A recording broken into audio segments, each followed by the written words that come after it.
Bismillahirrahmanirrahim. Assalamualaikum warahmatullahi wabarakatuh. Gimana nih kabar teman-teman semua hari ini? Semoga teman-teman semua selalu dalam keadaan sehat walafiat dan selalu dalam lindungan Allah Subhanahu wa taala.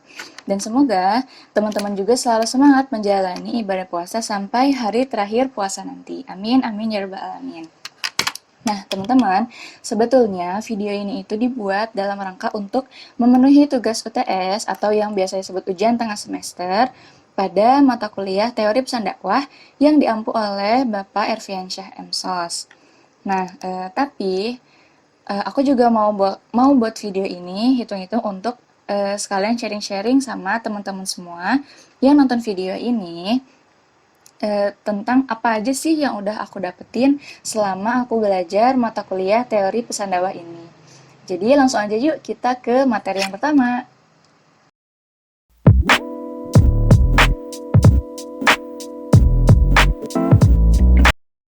Nah, ketika kita mendengar kata dakwah, pasti teman-teman juga udah nggak asing ya, karena zaman sekarang itu udah banyak gitu ya orang-orang yang memakai kata dakwah ini sendiri. Nah, tapi artinya dakwah itu sendiri apa sih? Nah, kalau secara etimologi, dakwah ini berasal dari bahasa Arab, teman-teman, yang artinya yaitu da'a yad'u da'watan, yang artinya adalah menyeru, mengajak, atau memanggil. Nah, kemudian kalau secara terminologi, definisi dakwah ini banyak versinya menurut para ahli. Nah, di sini aku bakal bacain salah satu pendapat dari para ahli, yaitu Abu Bakar Zakaria. Nah, beliau mengatakan, dakwah adalah usaha para ulama dan orang-orang yang memiliki pengetahuan agama Islam untuk memberikan pengajaran kepada halayak umum sesuai dengan kemampuan yang dimiliki tentang hal-hal yang mereka butuhkan dalam urusan dunia dan keagamaan. Nah, jadi dakwah itu kalau secara singkatnya kita mengajak, menyeru gitu ya kepada masyarakat untuk mengerjakan amal baik atau beramar ma'ruf, kemudian kita mencegah mereka untuk melakukan perbuatan tercela atau yang bisa disebut dengan nahi mungkar. Nah, hukum dakwah itu sendiri apa sih? Nah, jadi hukum berdakwah itu adalah wajib ya teman-teman bagi setiap muslim atau muslimah gitu ya. Pokoknya orang Islam itu wajib berdakwah. Di sini ada dalilnya. Firman Allah dalam Quran Surat An-Nahl ayat 125 yang artinya, serulah manusia kepada jalan Tuhanmu dengan hikmah dan pelajaran yang baik, dan bantahlah mereka dengan cara yang baik.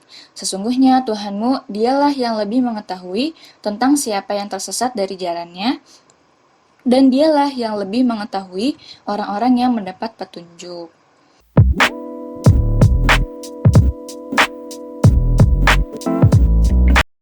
Nah, teori pesan dakwah maksudnya di sini itu adalah kalau simpelnya gitu ya, gimana sih cara si dai ini bisa menyampaikan ajaran-ajaran Islam kepada madunya gitu.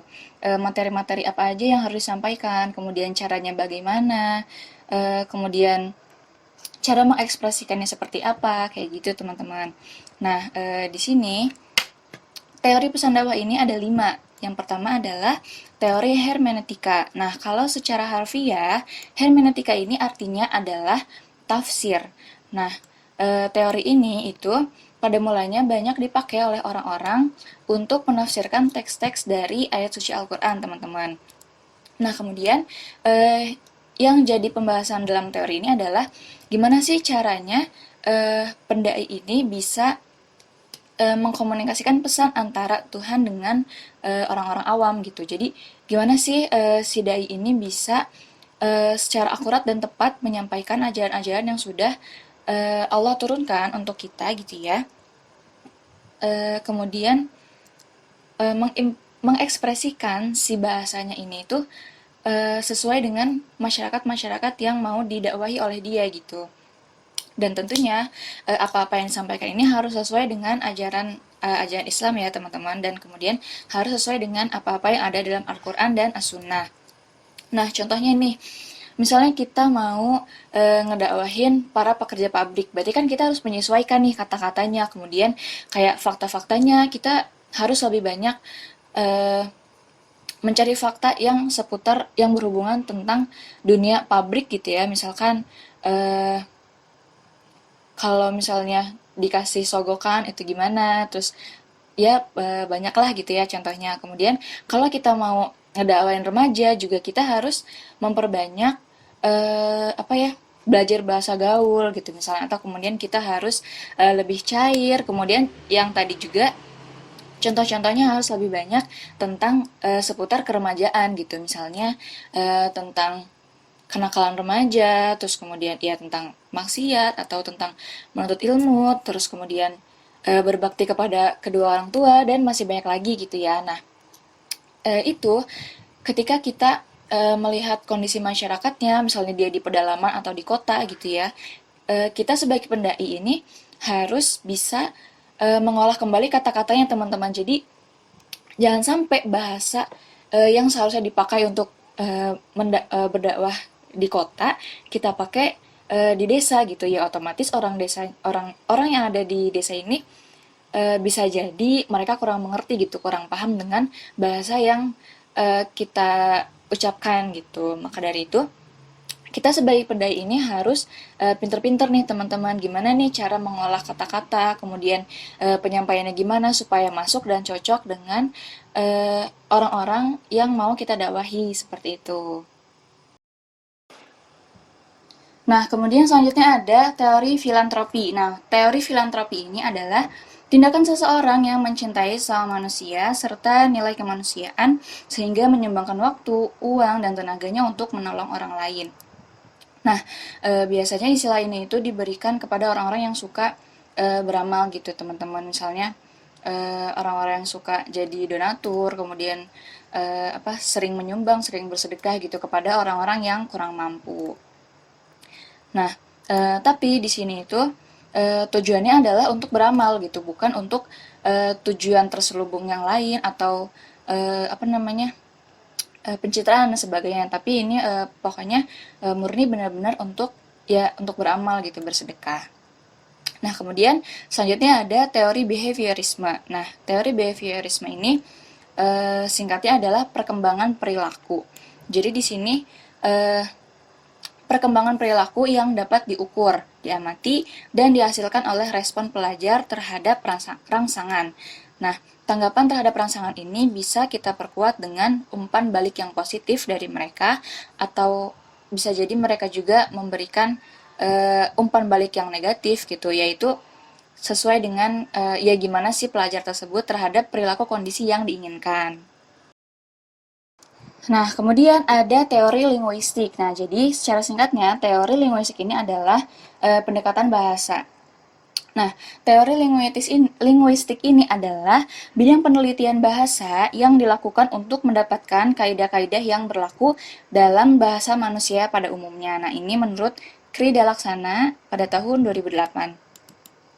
Kemudian ada juga teori tafsir atau ulum Al-Quran dan ulum Al-Hadis. Nah, teori ini tafsir secara bahasa ini kan berasal dari bahasa Arab yang berbentuk masdar dari kata fassar yufassiru tafsir yang berarti al-bayan atau al-idhah, penjelasan, uraian, keterangan, interpretasi, dan komentar. Nah, biasanya teori ini itu digunakan dalam dalam arti penjelasan gitu. Jadi di sini penafsiran dan komentar terhadap Al-Quran yang berisi langkah-langkah untuk memperoleh pengetahuan yang berperan untuk membantu memahami Al-Quran, menjelaskan makna, dan mengklarifikasi implikasi-implikasi hukumnya. Karena kan seperti yang kita ketahui ya teman-teman, Al-Quran ini sifatnya global gitu, umum pembahasannya, jadi nggak merinci. Nah, kenapa ada teori tafsir ini? Karena salah satunya untuk mempermudah kita dalam memahami Al-Quran itu sendiri, seperti itu.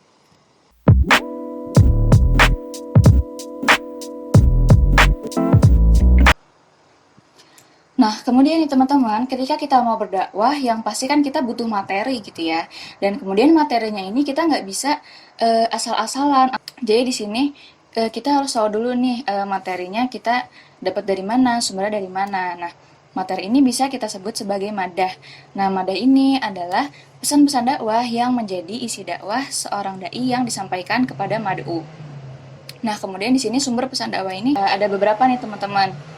Yang pertama ada Al-Quran. Nah, Al-Quran ini berfungsi sebagai petunjuk atau hudan bagi manusia dalam hal keyakinan, peribadatan, muamalah, dan masih banyak lagi. Dan tentunya ini adalah kitabnya para umat Islam seperti itu. Nah, kemudian yang kedua ada hadis. Rasulullah SAW telah menafsirkan dan menjelaskan Al-Quran dengan berbagai hadis beliau. Kemudian ada sahabat Nabi. Nah, sahabat Nabi ini eh, mereka ini memiliki nilai yang tinggi karena mereka pernah belajar langsung dengan Rasulullah Shallallahu Alaihi Wasallam. Jadi tanpa perantara gitu teman-teman, langsung belajar itu dari Rasulullah. Nah, makanya para sahabat ini dijadikan sebagai sumber pesan dakwah. Kemudian ada fatwa ulama, kisah-kisah teladan, berita dan peristiwa, juga karya sastra.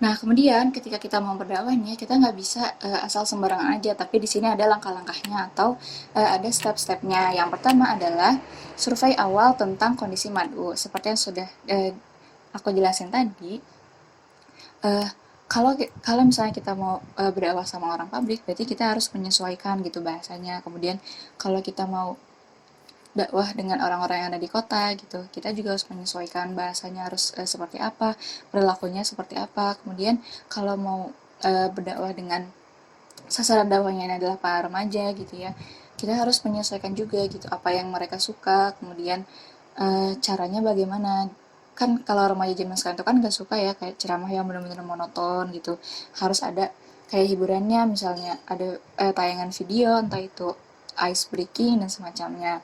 Jadi kita harus survei dulu nih gimana keadaan madu kita, jangan sampai kita asal tembak aja tapi uh, mental semua gitu madunya. Kemudian yang kedua, menyusun strategi dan pendekatan yang akan digunakan. Nah, kayak tadi nih, contohnya kalau misalkan kita mau dakwah ke para remaja nih, orang-orang anak-anak milenial, karena mereka ini sekarang lebih suka nongkrongnya itu di sosial media, berarti kita harus gencarnya di sosial media, entah itu kontennya melalui video-video singkat atau poster-poster yang ada dakwahnya gitu. Terus podcast atau ngevlog di YouTube dan semacamnya gitu. Jadi kita cari apa yang mereka sukai sehingga mereka ini betah kemudian memahami apa yang akan kita sampaikan gitu. Nah, kalau misalnya kita nggak menyusun strategi yang akan kita gunakan untuk mendekati mad'u, ya jangan berharap materi yang akan kita sampaikan ini bakalan masuk, apalagi dipahami oleh si mad'u gitu. Kemudian yang ketiga, menetapkan standar isi atau tujuan yang akan dicapai. Nah, ini perlu ya teman-teman, karena kita juga berdakwah kan ada tujuannya seperti itu. Kemudian yang keempat, menyusun materi dakwah yang relevan, konsisten, dan lengkap. Kemudian yang kelima, menyiapkan media komunikasi yang tepat. Ya, contohnya kayak tadi balik lagi, kalau misalkan kita mau dakwahnya sama remaja, milenial gitu, berarti kita harus nyiapin media komunikasi yang tepat nih. Contohnya tadi kayak di sosial media. Dengan begitu, ketika kita sudah melakukan step-step ini, insya Allah, kemudian juga dibantu dengan kekonsistenan kita dan istiqomah, insya Allah madu-madu yang sudah kita dakwah ini mereka bakalan paham nih teman-teman sama apa yang akan kita sampaikan.